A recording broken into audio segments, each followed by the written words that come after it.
Enregistré. Alors, bonjour Yves, ça y est, on est Oui, bonjour. face à un événement Bonjour. géopolitique de grande ampleur. Les républiques populaires du Donbass se sont tournées vers la Russie pour lui demander de l'aide. À cet égard, et conformément à l'article 51 de la partie 7 de la Charte des Nations Unies, avec l'approbation du Conseil de la Fédération de Russie,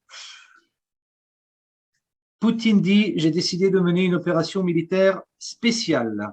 Après la proclamation de l'indépendance des deux républiques, le lendemain, Poutine a décidé de mener une opération militaire en Ukraine. Et ce qu'on voit tout d'abord, c'est à quel point l'Occident a peur. A-t-on raison d'avoir peur, Yves? C'est une question? C'est une question un peu ironique, mais une question quand même. Il n'est pas un jour, une minute sur les chaînes de télé occidentales où il n'y a pas un intervenant qui a peur. Du coup, je me demande d'où vient cette peur. La peur, hein, la peur, c'est la méthode, l'escroquerie utilisée pour tenir les gens. Qui a peur? D'abord, il faut poser la question. On a peur. Qui a peur? Bernard-Henri Lévy a peur. Ah ben oui, lui, c'est normal. Il n'a cessé les années précédentes de pousser au crime, d'appeler les autres, la chair à canon, à aller en guerre contre X, Y et Z, mais bon, il a peur. Je ne sais pas s'il a peur. Je pense que c'est un irresponsable, tout simplement. On lui accorde trop d'importance, mais il est évident qu'il a toutes les télévisions à sa botte. Zelensky a d'ailleurs proposé à tous les volontaires internationaux de se joindre au combat. Tu penses que Bernard-Henri Lévy va rejoindre le Ah ben, front? il faudrait qu'il essaye d'aller à Kiev, où en ce moment, sont entrés d'ailleurs déjà les Spetsnaz russes, qui sont à quelques centaines de mètres de la place de Maïdan, et où vont les rejoindre d'ailleurs, ils sont déjà en chemin, les volontaires tchétchènes de Kadyrov. Mhm. Juste pour rappel, nous sommes le 26 février, il est 15h24, je le dis parce que la situation évolue presque de minute en minute, si ce n'est d'heure en heure. Oui, alors, Bernard-Henri Lévy, sans doute, va-t-il faire encore du cinéma et de la résistance dans quelques studios parisiens pour faire croire qu'il est sur place. Il a déjà fait le coup. Mais récapitulons, nous sommes au 3e jour de l'action de l'armée russe en ex-Ukraine. Ex-Ukraine, comme on disait, ex-Yougoslavie. Et les troupes russes sont passées donc, par le Donbass, à l'est, mais cette question aujourd'hui ne se limite pas au Donbass. Le Donbass va récupérer tout son domaine, c'est-à-dire que au lieu d'avoir la moitié du territoire des deux républiques de Lugansk et de Donetsk comme avant, ils vont réunifier leur circonscription, leur domaine, leur espace. Donc, ce sera tout le Donbass qui va bien plus au nord que Lugansk actuellement. Ils vont récupérer Slaviansk, Kramatorsk, etc. Et Mariupol. Mariupol est encerclé en ce moment. Et les bandéristes se sont postés chez les civils pour se protéger et dire que les Russes tirent sur les civils. Mais en ce moment, il y a plusieurs fronts. Il y a le front, là on parlait du Donbass, et on doit parler aussi de la mer d'Azov, parce que toute la mer d'Azov est en train d'être verrouillée par les Russes. La mer d'Azov, ça veut dire non seulement Mariupol, mais Berdiansk et toute la côte jusqu'à la Crimée. La Crimée a changé de volume, puisque une partie des troupes russes qui sont allées libérer l'Ukraine une partie de ces troupes russes est passée par la Crimée pour monter, vers Kherson, l'oblast de Kherson. L'oblast de Kherson, ça a permis d'ailleurs de libérer le canal qui était bouché par les Ukrainiens et d'alimenter en eau la Crimée. Mais Kherson, c'est entre la Crimée et Odessa. Or, les troupes russes sont autour d'Odessa et contrôlent le port d'Odessa, comme elles contrôlent aussi l'île des Serpents. L'île des Serpents, c'est la seule île qui existe dans la mer Noire, et c'est une île qui avait été attribuée à l'Ukraine, qui était revendiquée aussi par la Roumanie. Et c'est la dite communauté internationale a donné à l'Ukraine pour lui faire plaisir l'île des Serpents. L'île des Serpents n'existe plus en tant qu'île ukrainienne. Les troupes russes ont libéré l'île des Serpents. On me disait tout à l'heure que les troupes russes étaient à l'ouest d'Odessa et contrôlaient toute la partie sud-ouest de l'oblast d'Odessa qui touche au Pridnestrovie, à la Transnistrie et à la Moldavie, ainsi que à la Roumanie. Donc, toute cette région du sud de Mariupol à cette région au sud-ouest d'Odessa, toute cette région est en train d'être sous contrôle russe, en tout cas, sinon totalement, partiellement. Il y a des poches, évidemment, de résistance des bandéristes, mais elles ne vont pas tenir le coup. Elles ne peuvent pas tenir le coup, car les Russes se sont projetés plus au nord, au centre de l'Ukraine, et ils coupent tous les circuits de sécurité. Bon, la marine ukrainienne n'existe plus. L'aviation n'existe pratiquement plus. Et les principaux aérodromes ont été neutralisés, soit détruits, soit sont sous contrôle. Les approvisionnements en armes aussi ukrainiens ont été détruits. Donc, il reste le front nord. Au front nord, nous avons Tchernobyl. Tchernobyl, les troupes russes ont encerclé Tchernobyl et contrôlent la région pour qu'il n'y ait pas de provocation, pour qu'on ne dise pas en Occident il y a un gros danger à Tchernobyl, tout va exploser, etc. Ça fait partie de ce qu'ils appellent les fake news. Alors, pour éviter ça, la région de Kharkov est aussi prise en main par les Russes et la ville de Kharkov est encerclée.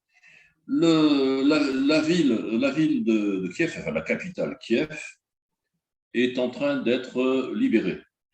Alors on ne sait pas à quel moment exactement les troupes russes planteront leur drapeau sur la place de Maïdan, la fameuse place des Occidentaux, de Bernard-Henri Lévy, la fameuse place qui était le symbole de cette révolution de couleur en 2014, quand les Occidentaux, les Américano-Occidentaux ont fait un coup d'État en se servant de pions locaux et d'images de CNN, d'images des télévisions de toutes les démocraties occidentales.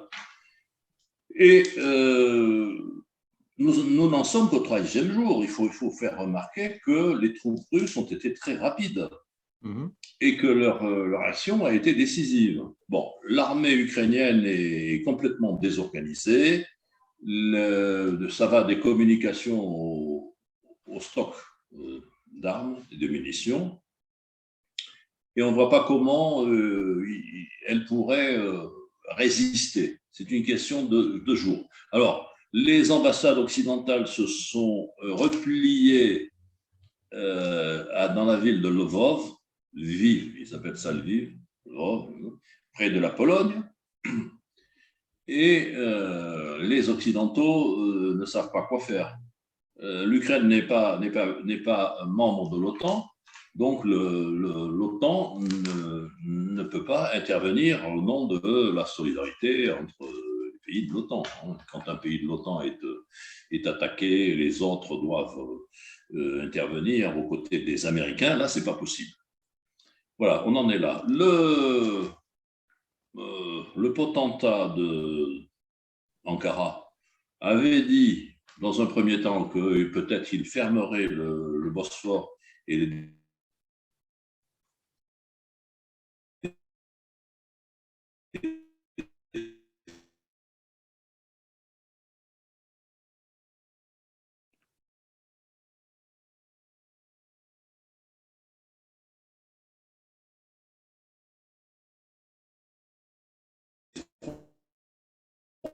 les Dardanelles, beaucoup classés.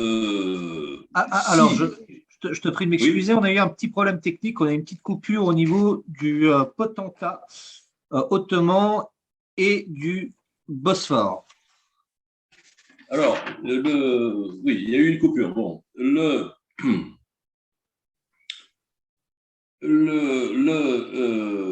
Bosphore pourrait être fermé. Mais attention, si le Bosphore est fermé, les pays de la mer Noire qui ne sont pas russes seront pénalisés parce que la Roumanie et la Bulgarie, ainsi que la Géorgie, ont besoin du Bosphore, et même la Turquie, parce que la moitié de la Turquie est sur la mer Noire. Donc, c'est une arme à double tranchant. En plus, les Russes peuvent très bien boucher véritablement le Bosphore, c'est-à-dire que plus rien n'y passe. Et ils seront pénalisés. Donc, prudence du côté du potentat, du côté d'Erdogan, du calife Erdogan, qui s'est dit à un moment donné allié des Russes, mais qui régulièrement, qui n'a pas quitté l'OTAN et qui est je dirais moi en bon français, qui est un bâton merdeux, qui joue un double jeu. Prudence. Celui qui a aidé à Bakou les Azéris à agresser les Arméniens, n'est-ce pas? On s'en souvient de cela. Et là, j'avais été critique à l'égard de la Russie, de Poutine. J'avais dit, c'est pas bien. Il aurait fallu aider mieux les Arméniens, les aider au début. J'avais dit ça et je le maintiens. Là, Poutine a fait une erreur parce qu'il voulait ménager l'autre potentat de Bakou, Aliyev, et ça ne sert à rien. Aliyev qui recevait des armes d'Israël et Aliyev qui est chochoté par les Occidentaux, les Américains, parce qu'il peut servir à une agression contre l'Iran. Israël aime bien Aliyev. Bon, je ferme la parenthèse. Donc, il faut savoir aussi que cette Ukraine qui prétend être reconnue et entrer par la communauté internationale et entrer dans l'OTAN, en fait, légalement, elle n'existe pas. Ça, on ne va pas le dire dans les médias français. Elle n'existe pas parce que, en 2014, cette Ukraine n'a pas enregistré ses frontières. Et il y a eu une déclaration récente de Ban Ki-moon, l'ancien secrétaire général de l'ONU, qui dit que l'Ukraine n'existe pas en droit international. Ça, c'est une autre histoire. C'est secondaire et en même temps, c'est important. Parce qu'ils nous mettent en avant en permanence du droit international. Alors, le droit international, pour les Occidentaux, les Américains occidentaux, c'est d'attaquer le Kosovo, c'est d'attaquer la Serbie au Kosovo, c'est d'attaquer la Yougoslavie dans son ensemble, sans accord des Nations Unies.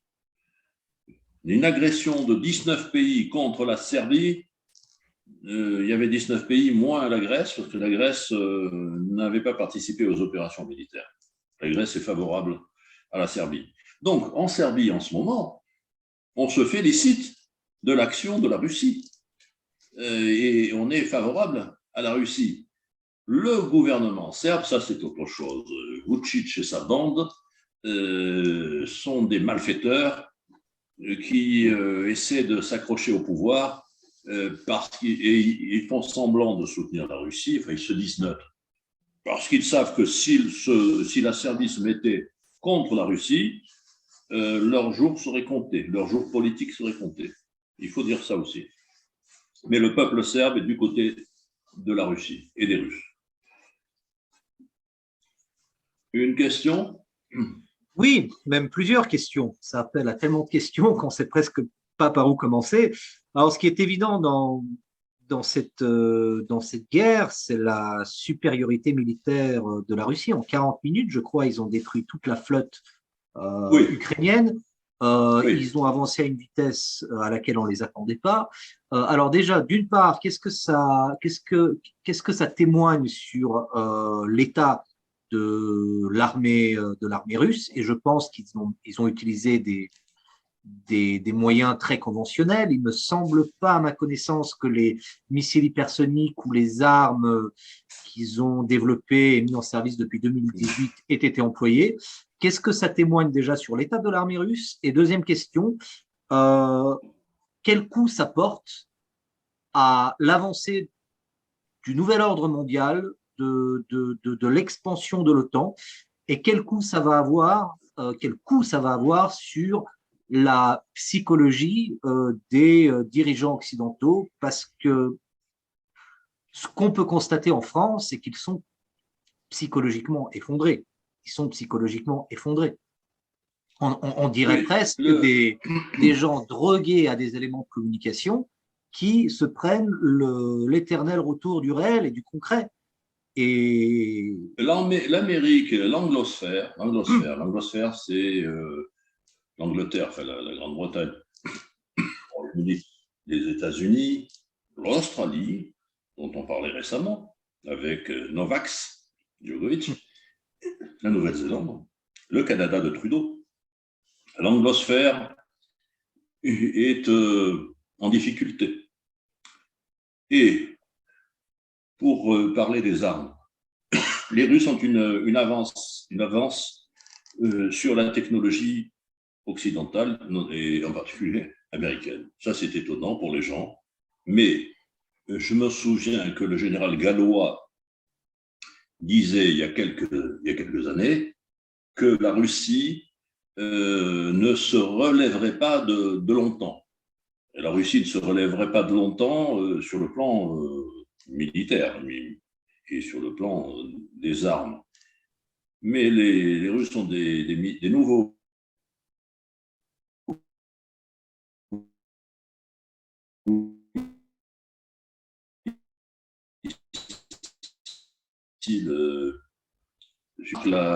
les Américains et les États-Unis.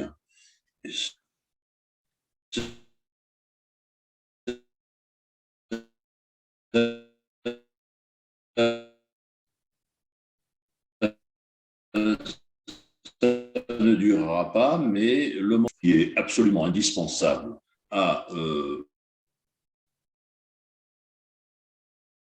l'Eurasie, absolument indispensable à la France, indispensable aux autres pays européens. Et c'est la raison pour laquelle, d'ailleurs, Florence Parly a dit hier ou avant-hier que nous ne sommes pas en guerre avec la Russie. Elle a dit ça officiellement. Et malgré les gesticulations de son président, là, du président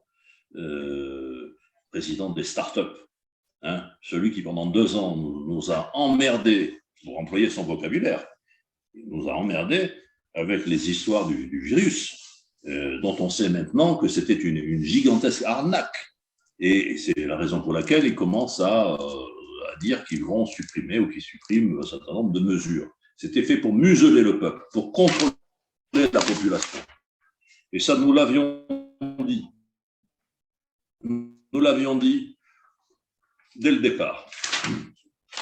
Nous l'avions dit, Mila Leskovic avait, dès le mois de février 2000, avait parlé de social engineering et avait appelé les gens à ne pas croire à la propagande. Or, les Serbes n'ont pas cru à la propagande C'est-à-dire que officiellement, il y a eu ici 44% ou 45% de gens pseudo-vaccinés, ce n'est pas des vaccins, on le sait, mais dans la réalité, il y aurait moins de 30% des gens, des gens en Serbie qui se seraient fait inoculer le produit dont on sait maintenant qu'il n'y a pas un produit, il y en a 3. Il y a un placebo pour les dirigeants, et il y a une sorte de formule pour les autres, il y a un poison, et c'est pour ça qu'on constate qu'il y a plein de gens dans nos entourages qui tombent malades ou qui meurent. On a constaté ça. Attention, ce n'est pas, je ne suis pas hors sujet, parce qu'il y a, et ces centres sont en ce moment attaqués, ont été attaqués et détruits. Il y a en Ukraine des laboratoires qui ont été créés par les Américains, États-Unis, et qui étaient chargés de préparer la guerre biologique. Et les forces spéciales russes sont entrées dans un certain nombre de ces laboratoires. Il faut savoir ça. D'autres ont été détruits. Il y en a aussi, mais moins en Géorgie.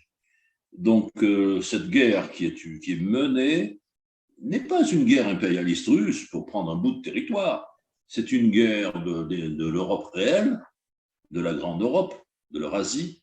C'est une guerre des valeurs authentiques de la civilisation contre le mal, contre l'empire anglo-américain, contre ce qu'on appelle le deep state, l'état profond. Cet état profond qui est une association de malfaiteurs qui a arrosé le monde entier, qui a arrosé les politiciens, qui a arrosé les médecins, le corps médical, et qui a arrosé la presse, les journaux. Avec ça, ils ont fait croire aux différentes populations qu'elles étaient en grand danger et qu'il fallait se faire inoculer, et qu'il fallait écouter, se mettre au garde à vous, qu'il fallait se mettre un masque sur la figure, et qu'il fallait à certains moments se calfeutrer chez soi. Cette guerre de libération en Ukraine, en ex-Ukraine, a un rapport aussi avec le covidisme. C'est pour ça qu'ils sont tous fous, ils sont tous fous furieux.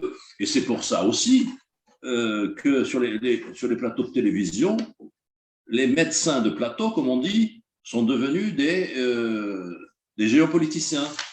Des géopoliticiens qui mangent dans la main des Anglo-Américains.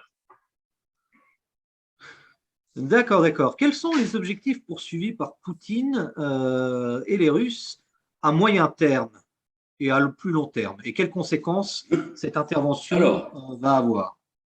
Sans doute, parce que je ne suis pas complètement dans le secret des dieux, mais sans doute qu'il s'agit dans un premier temps. Là, nous sommes au 3e jour de l'intervention russe. Donc, il y aura plusieurs phases. La deuxième phase, me semble-t-il, sera celle de contrôler, sinon la totalité, du moins la majorité utile de l'ex-Ukraine. Mais dans la troisième phase, il s'agira d'établir un pouvoir ami, un pouvoir honnête, qui sera chargé d'administrer la région ex-Ukraine. Alors, on va voir ce qu'ils feront avec le réduit de Lviv, non loin de la Pologne et des États baltes, à l'ouest, où se sont réfugiés les ambassades occidentales. Ce qui est significatif, qui fraye avec les bandéristes. Ils ont beau se déclarer démocrates, libéraux, tout ce qu'on veut, ils sont avec des gens qui se réclament de l'ancien nazisme. Il faut reconnaître, ce sont des osos, ce sont aussi des gens dangereux, et pour certains d'entre eux des criminels. Mais ils existent et les Occidentaux les considèrent comme des alliés. Et les Anglo-Américains se sont depuis le début servis d'eux comme ils se sont servis en Syrie des djihadistes, des islamiques de l'État islamique, des islamistes de Daesh. Donc, dans un premier temps, ce sera ça. Je crois que nous assistons à l'émergence d'un véritable nouvel ordre mondial. Les hystériques qui causent dans les radios et les télévisions de Paris ou de l'Occident n'ont pas les pieds sur terre, parce que cette intervention russe en Ukraine, qui est irréversible, n'aura pas de retour en arrière. Elle va imposer un ordre nouveau et exposer de nouvelles valeurs qui sont des valeurs positives. Hein, parce que l'Occident n'a cessé depuis des années de parler de démocratie, de liberté, n'a cessé d'agresser les pays qui les gênaient, et les pays les plus indépendants, hein, en les diabolisant, en les bombardant, en tuant leurs dirigeants. On l'a vu en Serbie, on l'a vu en Irak, on l'a vu en Libye. Ils ont tenté de le faire aussi en Syrie, ils n'ont pas réussi grâce aux Russes qui sont intervenus. Bon. Donc, on va assister à un renversement de situation et un rebattage des cartes. L'hégémonie anglo-américaine, c'est fini. Est-ce que le retrait des États-Unis de l'Afghanistan et la récupération par les talibans du pouvoir en 48 heures ou quelque chose comme ça était un signe de faiblesse de l'Empire américain qui a mis en alerte Poutine? Est-ce que sans ce retrait et cette catastrophe Afghanistan, Poutine aurait agi différemment? Le retrait, contrairement à ce que certains ont dit, le retrait, la défaite états-unienne et occidentale en Afghanistan n'a pas été une manœuvre, hein, un plan B, comme ils disaient. C'est un retrait impérial. Ils ont dit ça pour sauver la face, mais c'est faux. Bon. Ça ne veut pas dire que les talibans réussissent à faire tout ce qu'ils veulent, mais localement, les talibans ont chassé finalement des paysans en guenilles avec des tafouesses. Les tafouesses, ceux qui connaissent l'Afrique du Nord savent ce que c'est. C'est des paysans, notamment en Kabylie, qui portent des chaussures qu'ils ont fabriquées eux-mêmes avec des ficelles, des chiffons et des morceaux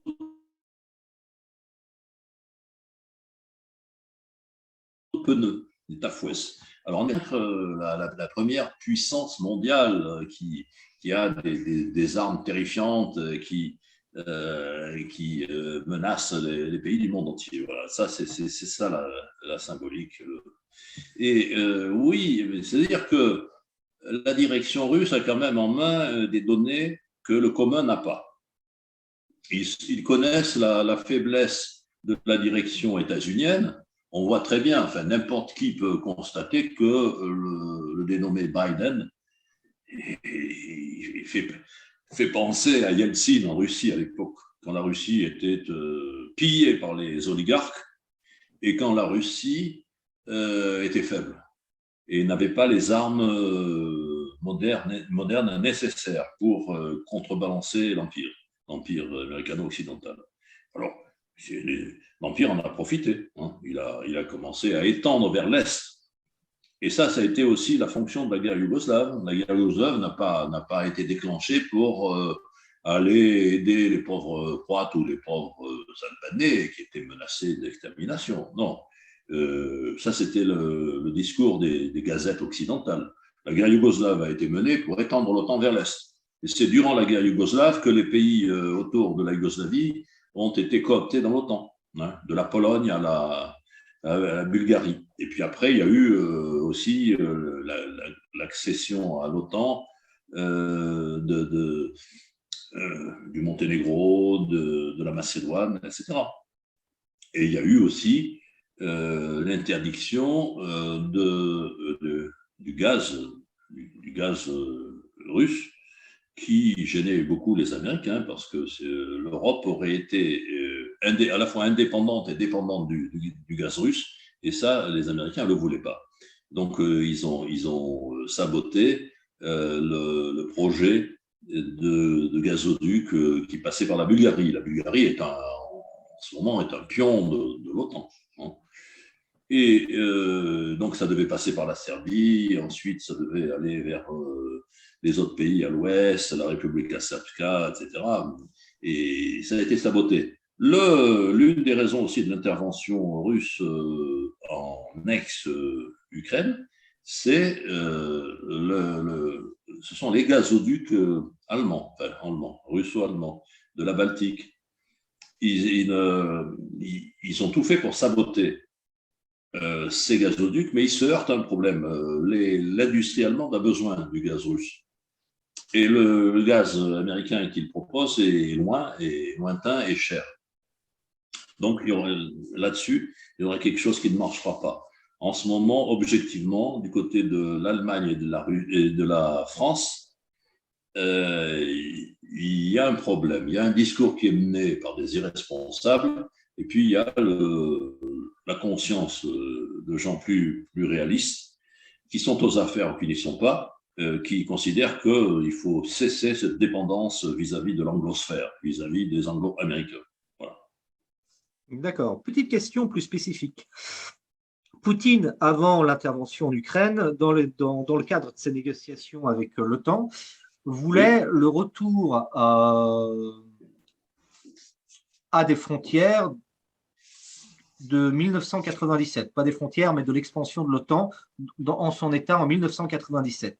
Si d'aventure, parce que la guerre en Ukraine, elle est pliée à la faveur des Russes, si à l'occasion, Vladimir Poutine décide de récupérer ces sphères d'influence, ou en tout cas de les neutraliser par la voie militaire, et dans ce cas, d'arriver à un affrontement direct avec l'OTAN, quelle sera la réaction de l'OTAN? Est-ce que l'article 5, est-ce qu'ils oseront utiliser l'article 5 pour sauver Riga? Mais l'Ukraine n'appartient pas à l'OTAN. Non, pas l'Ukraine, mais je me projetais dans une possibilité d'un conflit plus généralisé.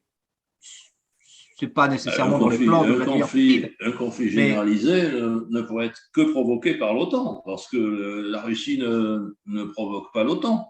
La Russie libère un espace qui avait été utilisé contre elle depuis le putsch, même avant, mais surtout depuis le putsch de 2014, de Maïdan, le renversement de Yanukovych et l'attaque de ce qu'on a appelé les russophones, notamment dans le Donbass. Donc la Russie n'est pas l'agresseur. L'agresseur, c'est… Je n'ai pas dit que la Russie voulait agresser les pays baltes, ni fomenter une guerre avec elle. C'était plus pour évaluer l'état d'esprit et la capacité en fait de l'Occident à agir. Est-ce qu'ils agiront? C'est ça ma question. Est-ce qu'ils sont en état d'agir? Non, parce que un responsable allemand, un militaire allemand, a déclaré récemment que l'Allemagne n'avait pas les moyens de monter une action, même en commune, contre la Russie. Il a déclaré ça hier ou avant-hier. On sait très bien, on voit très bien l'état de la France. L'armée française contient de bons éléments. Et on voit très bien ce qui se passe, notamment au Sahel, où les Maliens ont foutu à la porte les Français, d'ailleurs pour les remplacer par des Russes, et notamment la société militaire privée Wagner, mais pas uniquement. Et donc, parenthèse, Macron, le dictateur des startups, il ne cesse de perdre du terrain dans tous les domaines. Il rate tout ce qu'il touche. Hein, là, vraiment, il avait un héritage de la France, ce qu'on a appelé la France-Afrique, et il perd pays après pays. Il y a aussi des problèmes en République centrafricaine, notamment.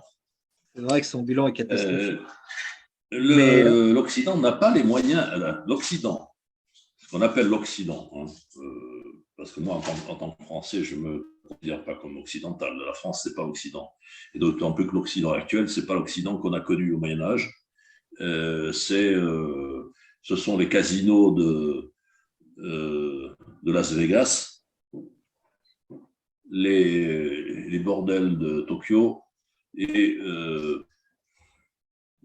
le wokisme. C'est ça l'Occident aujourd'hui, ce qu'ils appellent la démocratie. Tous ces géopoliticiens de plateau, hein, maintenant, ils défendent quoi? Ils défendent les valeurs de l'Occident. Et quelles valeurs ils défendent? Ils défendent le wokisme, ils défendent ce qu'ils ont appelé la démocratie libérale, qui n'a cessé d'agresser les autres en dehors de France. Et puis ensuite, qui a agressé ses propres citoyens. La France, le gouvernement français, a agressé ses citoyens pendant 2 ans là, à propos de cette arnaque que nous connaissons.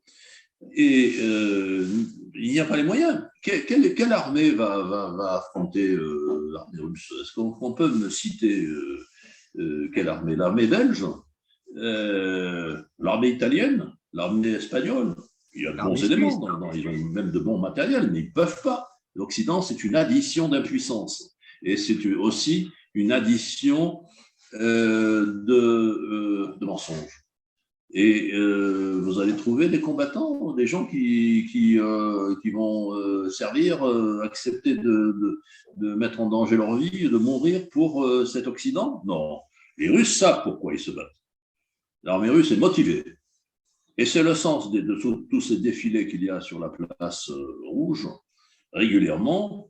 On voit très bien qu'on a affaire à des gens décidés, motivés, qui savent pourquoi ils sont mal armés et pourquoi ils se battent.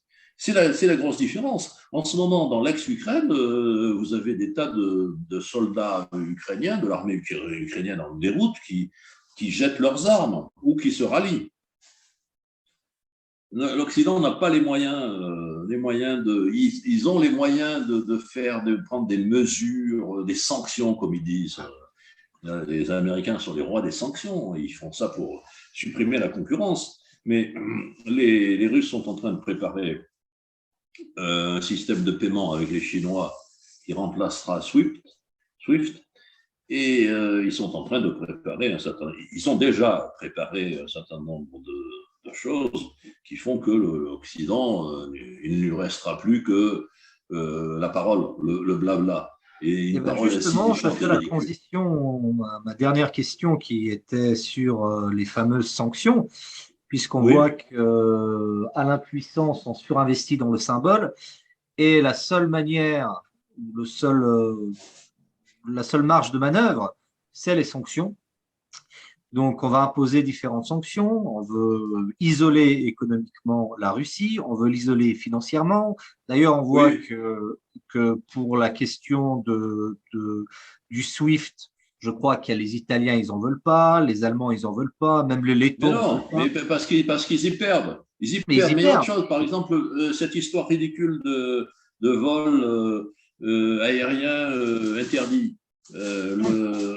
Il suffit de regarder la superficie de la Fédération de Russie et la superficie de la Grande-Bretagne. Qui va y perdre? Les British Airways sera obligé de passer par le pôle Nord ou par l'extrême Sud pour aller en Extrême-Orient ou en Australie ou au Japon.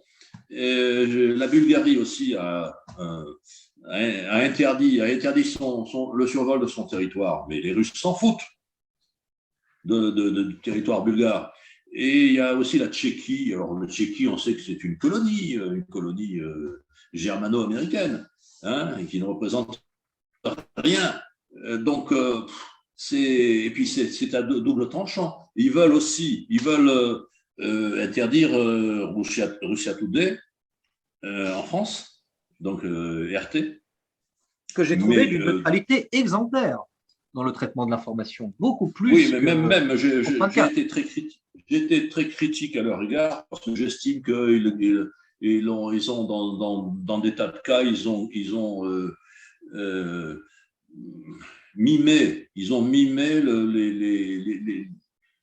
les télévisions occidentales. Ils ont copié les télévisions C'était un occidentales. peu Mais la c'est pas, condition sine qua non pour qu'ils puissent diffuser c'est pas ici. pour moi, ça fait rien, ça vient, c'est russe d'origine, donc c'est pas bien. Voilà, ils en sont là. Et Bien. ils sont idiots.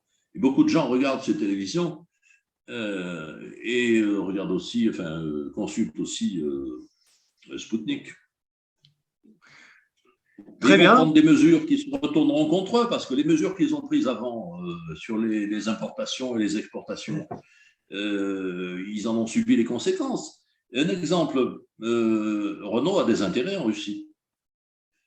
Qu'est-ce qui va se passer si jamais ils font des fermetures de sociétés et emmerdent, puisqu'on peut employer ça, puisque notre président a utilisé ce mot, il voulait emmerder ses propres citoyens, eh bien, employons-le, ce mot, ils seront emmerdés, ils voudront emmerder, ils emmerderont. Mais qui sont ces gens qui veulent emmerder les Russes, hein? Qui sont ces gens depuis des décennies qui disent il faut la guerre, il faut la guerre, il faut la guerre contre les Serbes, il faut la guerre contre les Irakiens, la guerre contre les Libyens et maintenant la guerre contre les Russes. Ce sont toujours les mêmes. Et vous le savez bien. Ils sont connus, ils sont pas nombreux. Alors, il revient aux Français de s'occuper de ce